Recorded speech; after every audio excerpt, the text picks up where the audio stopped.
Bismillah, Alhamdulillah, Assalamualaikum anak-anak murid Ustaz yang dikasihi Allah sekalian. Hari ini kita akan menyambung pelajaran reka bentuk dan teknologi bagi tahun 6. Okey, baik, boleh rujuk buku teks kamu masing-masing.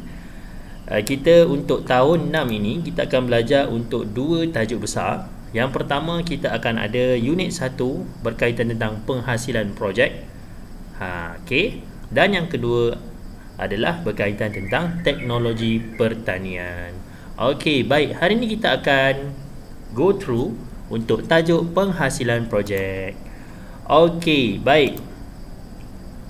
Unit 1 penghasilan projek. Kita boleh rujuk pada muka surat 2. Pengenalan. Pada tahun ini kamu akan mereka bentuk projek yang akan menggunakan bahan logam dan juga bahan bukan logam. Okey, kita kena kenal yang mana logam dan bukan logam. Logam membawa makna adalah satu alatan atau objek bahan yang bersumberkan besi. Manakala yang bukan logam, yang bukan bersumberkan besi. Contohnya kayu, perspek dan sebagainya yang kita akan belajar. Okey, baik. Antara bahan yang akan digunakan untuk menghasilkan projek pada kali ini ialah polyvinyl chlorida. Kita ulang, polyvinyl chlorida. Okey, atau nama popularnya adalah PVC. Okey, rasa semua dah kenal. Cuma nama panjang dia tak kenal. PVC ni pipe lah. Pipe yang bersifat plastik. Ada beza ya dengan ada satu lagi yang muka surat 3 tu. Okey, PVC ni antaranya biasa digunakan pada hose, pipe, pintu PVC biasa guna untuk pintu tandas. Ada juga yang guna untuk pintu bilik contohnya. Okey, baik. Okey, yang kedua kita akan kenal bahan yang kedua yang kita sebut sebagai perspek. Perspek membawa erti ialah bahan yang bukan logam, dia ringan, keras dan juga tahan lama. Okey, biasa perspek ni agak mahal. Boleh didapati dalam bentuk kepingan, rod ataupun tiub pelbagai warna. Biasanya digunakan kalau perasan plate number, papan tanda, semuanya berasal daripada bahan perspek. Perspek ni dia keras dan ringan. Dia agak mahal. Dia tak macam PVC. Nanti boleh tengok. Kita boleh ada perbandingan yang kita boleh tengok antara PVC dan juga perspek. PVC tidak mudah retak, tapi perspek mudah retak.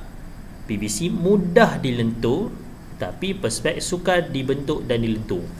Kalau dilipat-lipat-lipat tu boleh patah. Okey, baik. Manakala PVC murah dan juga perspek agak mahal.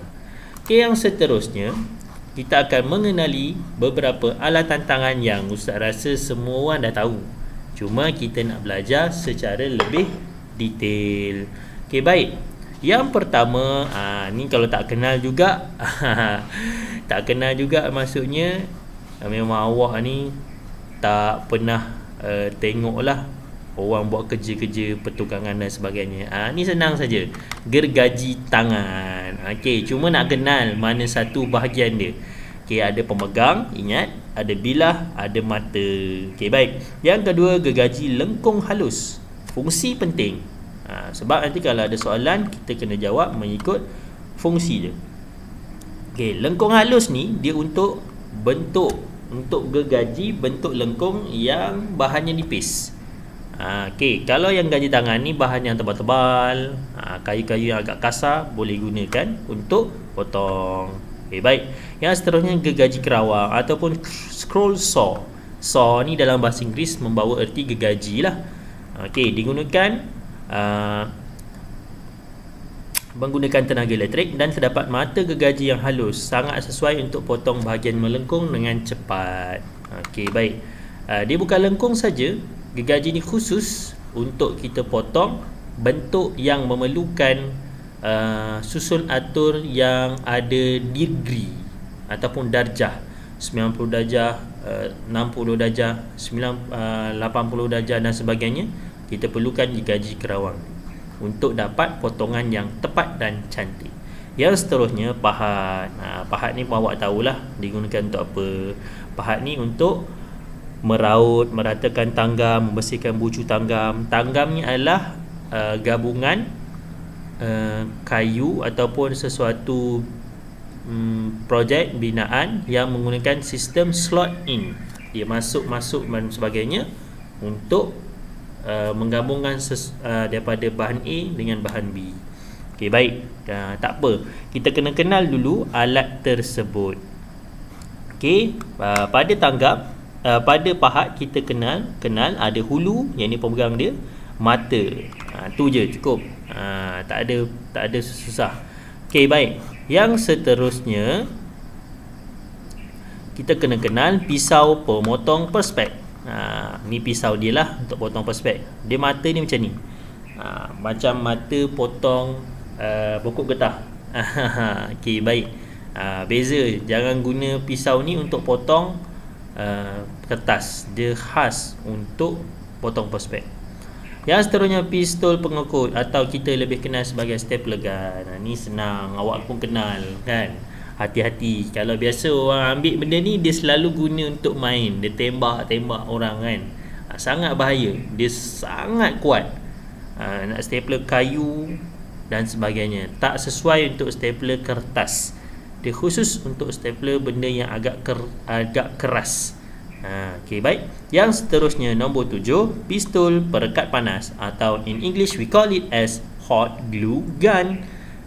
Yang ini paling best lah. Ustaz dulu waktu zaman belajar ada guna benda ni, memang best. Tapi kalau terkena tangan agak panas. Tapi dia cepat kering. Biasa orang guna untuk buat gubahan bunga dan sebagainya. Yang penting awak kena faham fungsi dia untuk melekatkan sesuatu. Okey, baik. Seperti yang awak tengok di muka surat 7, kita akan masuk tajuk tentang bahan pengikat dan pencantum. Pengikat ni maksudnya sesuatu yang mencantumkan daripada A kepada B. Jom kita tengok sama-sama. Okey, yang seterusnya, yang pertama kita akan belajar iaitu dawai kokot ataupun ubat stapler. Orang Melayu kita banyak panggil ubat stapler. In English we call it as bullets ataupun staplers. Tak silap ustaz lah. Okey, baik. Tapi nama dia yang sebenar adalah dawai kokot. Ni awak kenal lah. Yang seterusnya rod perekat panas. Ni dia punya ubat dia untuk pistol perekat panas. Dan yang seterusnya, ni penting. Okey, ni penting, iaitu sistem asas elektromekanikal. Seperti yang kita faham, apa itu mechanical? Mechanical, kita kena faham mechanical dulu. Mechanical ni merujuk kepada sesuatu yang bergerak menggunakan beberapa sistem. Bila ada pergerakan, ada sistem, itu adalah mechanical. Tapi kita hari ni untuk tajuk ni kita nak belajar elektromechanical. Membawa erti ada kena mengena dengan daya elektrik. Okey, baik. Ada sistem yang tak guna daya elektrik. Okey, jom kita tengok produk yang menggunakan elektromekanikal seperti mesin pengisap ais, mesin pengadun, pintu pagar automatik dan basikal elektrik. Tidak dapat berfungsi tanpa asas elektromekanikal. Okey, baik. Asas elektromekanikal terdiri daripada 3 sistem. Ada 3 sistem yang wajib untuk kamu faham dalam elektromekanikal. Dengar baik-baik. Yang pertama, motor dan gear. Tengok gambar tersebut, awak kena faham. Motor ni maksudnya engine. Ini yang kita tengok adalah motor bagi kereta mainan lah. Okey, sistem yang pertama kena kenal motor dan gear. Awak kenal motor, awak kenal gear. Clear, settle, mesti faham punya. Okey, yang kedua ada motor, takal dan tali sawat. Takal dan tali sawat. Tali sawat ni kalau kita tengok pada mana-mana sistem mesin yang ada, dia ada tali, dia ada dua gegelung bulat macam ni untuk dia circle, untuk dia gerakkan tali sawat tersebut. Yang bulat tu, yang macam yoyo tu adalah dikenali sebagai takal.